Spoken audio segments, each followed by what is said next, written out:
कबूतरखान्यावर बंदी कायम, उच्च न्यायालयाचा निर्णय समाजाचं आरोग्य आणि आस्था लक्षात घेऊन सरकार निर्णय घेईल. कबूतरखान्याबाबत मुख्यमंत्री देवेंद्र फडणवीस यांचं वक्तव्य. जैन मुनी निलेश्वरांचा युटर्न, उपोषण हेच शस्त्र असल्याचा जैन मुनी निलेश्वरांचा उल्लेख. कबूतरखान्याच्या मुद्द्यावरून शस्त्र उगारण्याचा दिला होता इशारा.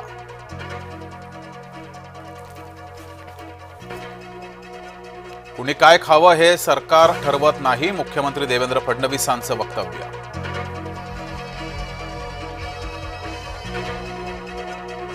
मांस विक्री बंदीच्या अनेक पालिकांकडून आदेश. मांस विक्री बंदीचा निर्णय 1988 सालचा. कृष्ण जन्मोत्सव आणि स्वातंत्र्य दिन एकत्र आल्यानं यंदा कठोर अंमलबजावणी. स्वातंत्र्यवीर सावरकर अपमान प्रकरण पुढील सुनावणी 10 सप्टेंबरला होणार. राहुल गांधींवर सावरकर यांच्या बदनामीचा आरोप. मुख्यमंत्री फडणवीसांच्या उपस्थितीत गणेश मंडळांची बैठक संपन्न. गणेशोत्सवाला राज्योत्सवाचा दर्जा देण्याचा बैठकीत निर्णय, सूत्रांची माहिती. मतचोरी करून काँग्रेसनं आंबेडकरांना हरवलं. भाजपाच्या अनुराग ठाकूर यांचा काँग्रेसवर हल्लाबोल. पुणे रेव्ह पार्टी प्रांजल खेवलकरच्या खटल्याची सुनावणी पुढे ढकलली. जामीन अर्जावर 25 ऑगस्टला होणार सुनावणी.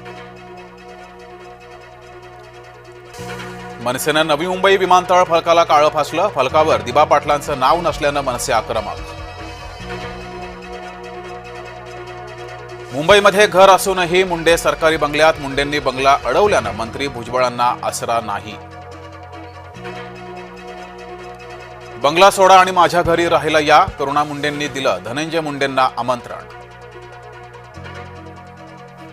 सौर ऊर्जा प्रकल्पासाठी 11,000 झाडांचा बळी. बुलढाणा जिल्ह्यातील तळणी गावातील धक्कादायक प्रकार. नागरिकत्वाचा पुरावा म्हणून आधार कार्ड स्वीकारता येणार नाही, सर्वोच्च न्यायालयाची महत्त्वाची टिप्पणी. बुलेट ट्रेनच्या दणक्यानं पालघरकर हादरले. पालघरमधील घरांना तडे. धनगरांना ट्रॅक्टरसाठी अनुदान द्या, आमदार गोपीचंद पडळकर यांची मागणी.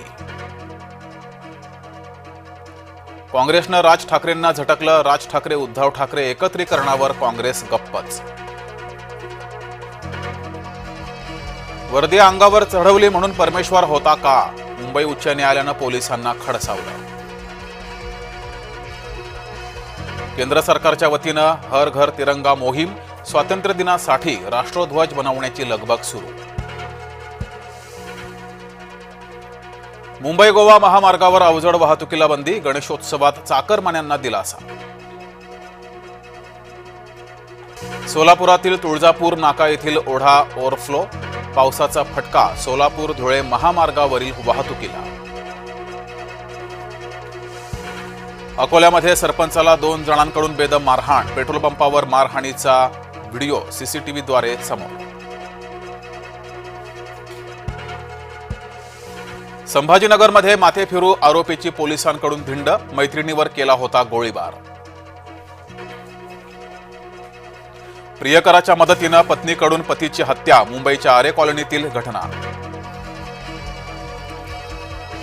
डिजिटल फ्रॉडमध्ये 2024 साली भारतीयांनी गमावले 23,000 कोटी.